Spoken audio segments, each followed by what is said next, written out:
আসসালামু আলাইকুম বন্ধুরা, টিয়া খানস ফ্যামিলি ব্লগে আপনাদের সকলকে জানাই স্বাগত। বন্ধুরা, আজকে আপনাদের সঙ্গে যে রেসিপিটি শেয়ার করব দারুণ টেস্টি, সেটা হচ্ছে সজনে শাক ভর্তা রেসিপি। অসাধারণ টেস্টের রেসিপিটি বন্ধুরা, একেবারেই কিন্তু মিস করবেন না। দেখতেই পাচ্ছেন দারুণ লোভনীয়, খেতে কিন্তু এটা গরম ভাতের সাথে খেতে দারুণ লাগে, এটা খুবই উপকারী। তো দেখুন, আমি এখানে সজনা শাক নিয়ে নিয়েছি, আর একদম কচি কচি শাক নেবেন বন্ধুরা, তবে কিন্তু ভর্তাটা দারুণ টেস্টি হবে। তো দেখুন, আমি একদম কচি কচি দেখে শাক বেছে বেছে নিয়েছি, একদম ফ্রেশ, পুরো পাড়া গাছ থেকে একদম টাটকা শাকেই কিন্তু ভর্তাটা বানাবেন, তাহলে কিন্তু দারুণ স্বাদ হবে, দারুণ টেস্টি হবে। তো আমি এতটা নেব না, আমি এর থেকে অল্প করে বেছে নেব কিছুটা। তো বন্ধুরা দেখুন, আমি কচি কচি সজনে শাক কিন্তু সুন্দর করে এরকমভাবে বেছে নিচ্ছি। এইভাবেই বাছবেন, আর সুন্দর করে এগুলোকে জলে ধুয়ে পরিষ্কার করে নেবেন।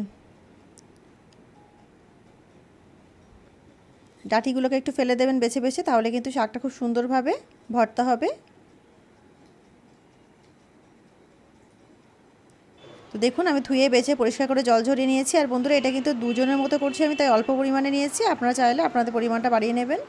আর এখানে দেখুন, আমি কিছু রসুন নিয়েছি এখানে ছাড়িয়ে, আর একটা মিডিয়াম সাইজের পেঁয়াজ নিয়েছি, হাফ চামচ কালো জিরে নিয়েছি, আর একটা শুকনো লঙ্কা নিয়েছি, আর একটা কাঁচা লঙ্কা নিয়েছি। কারণ ওটা আমি অল্প পরিমাণে শাকটা বানাচ্ছি, তো আর যদি বেশি লঙ্কা নিই তাহলে না শাকটা তো কমে যাবে আর ঝালটা অনেক বেশি হয়ে যাবে, সেই কারণে কিন্তু আমি এখানে লঙ্কার পরিমাণটা কম নিয়েছি। আপনারা যদি ঝাল বেশি খেতে চান বা শাকের পরিমাণটা বেশি থাকে, তাহলে কিন্তু অবশ্যই কালো জিরে আর ঝালের পরিমাণটা বাড়িয়ে নেবেন।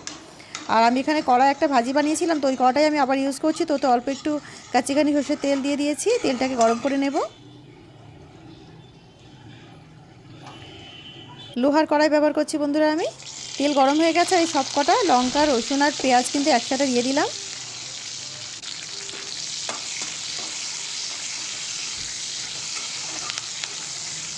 এগুলোকে হালকা করে শুধু একটু নাড়িয়ে চাড়িয়ে নেব।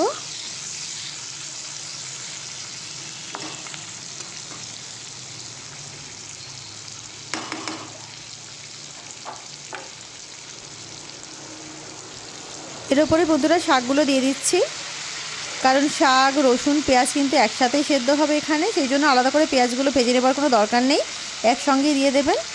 আর তারপরেই কিন্তু একসাথে এটাকে একটুখানি করে সাঁতলে নিতে হবে, খুব বেশি ভাজার কোনো দরকার নেই, এটাকে সুন্দর করে সাঁতলে নিতে হবে। আর যেহেতু আমি কচি কচি শাক নিয়েছি না, তো বেশিক্ষণ লাগবেই না, একেবারে জাস্ট 5 মিনিটের মধ্যে কিন্তু আপনাদের সুন্দর সজনে শাক ভর্তা রেডি হয়ে যাবে।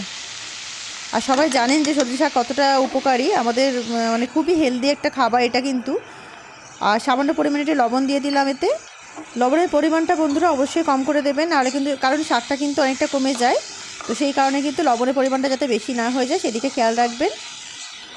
শাকটাকে সুন্দর করে শ্যালো ফ্রাই করে নেব, খুব বেশি ভাজার দরকার নেই, হালকা ভাজলেই কিন্তু যথেষ্ট। দেখুন, পেঁয়াজ, রসুন, শাক সব একসাথে কিন্তু সেদ্ধ হচ্ছে সুন্দর করে। একটুখানির জন্য ঢেকে দিচ্ছি। দেখুন, আমি জাস্ট একটুখানি 2-3 মিনিট মতো ঢেকে রেখেছিলাম, আর তাতেই দেখুন শাকটা কত সুন্দর হয়ে গেছে। শাকটা কিন্তু পুরো সেদ্ধ হয়ে গেছে, আর তার সঙ্গে কিন্তু রসুন পেঁয়াজও কিন্তু সেদ্ধ হয়ে গেছে। তো আর বেশি কিছু করার দরকার নেই, গ্যাসটাকে কিন্তু, গ্যাসের ফ্লেমটাকে অফ করে দেবো এই সময়। এটাকে না হালকা করে একটু ঠান্ডা করে নেব, কারণ এই অবস্থায় যদি এটাকে বাটি তাহলে কিন্তু গরম আছে অনেক, তো মিক্সিতে এই অবস্থায় বাটা যাবে না, সেই কারণে এটাকে একটু ঠান্ডা করে নেবেন।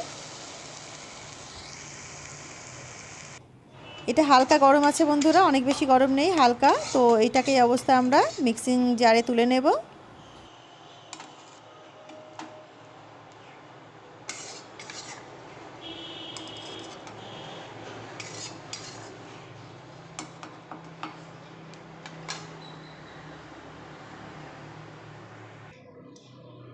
তো বন্ধুরা দেখুন, এটাকে তুলে নিয়েছি এইভাবে, আর এটাকে না বেটে নেব। তো এটাকে আপনারা শিলেও বাটতে পারেন, তো আমি টাইমের সুবিধার জন্য আমি এটাকে মিক্সিং জারে বেটে নিচ্ছি, আপনারা চাইলে শিলেও বাটতে পারেন। দেখুন, ঠিক এইভাবে একদম পেস্ট বানিয়ে দেবেন না, বেশ সুন্দরভাবে একটা বেশ মাখা মাখা টাইপের হয়ে যাবে, এই টাইপেরই এটাকে বাটতে হবে। এটাকে আমি ঢেলে সার্ভ করে দেখাচ্ছি আপনাদেরকে। তো দেখতেই পাচ্ছেন বন্ধুরা, কত অসাধারণ খেতে হবে, এটা দেখেই লোভনীয় লাগছে না? এটা কিন্তু গরম ভাতের সাথে খেতে ভীষণ ভালো লাগে বন্ধুরা, অবশ্যই গরম ভাতের সাথে খাবেন। আর রেসিপিটি কেমন লাগলো অবশ্যই আমাকে কমেন্ট করে জানাবেন কিন্তু। আর ভীষণ উপকারী একটি রেসিপি, এটা খেলে কিন্তু অনেক অসুখ বিসুখের হাত থেকে বাঁচা যায়, তো অবশ্যই এটা খাবেন সবাই, প্রত্যেককেই বলছি, এটা অনেক উপকারী একটি রেসিপি। তো বন্ধুরা, রেসিপিটি ভালো লাগলে অবশ্যই আমার চ্যানেলকে লাইক, শেয়ার এবং সাবস্ক্রাইব করে আমার সঙ্গে থাকবেন। তো দেখা হচ্ছে একটা অন্য নতুন রেসিপির সঙ্গে। ততক্ষণ সবাই ভালো থাকুন, সুস্থ থাকুন। আল্লাহ হাফিজ।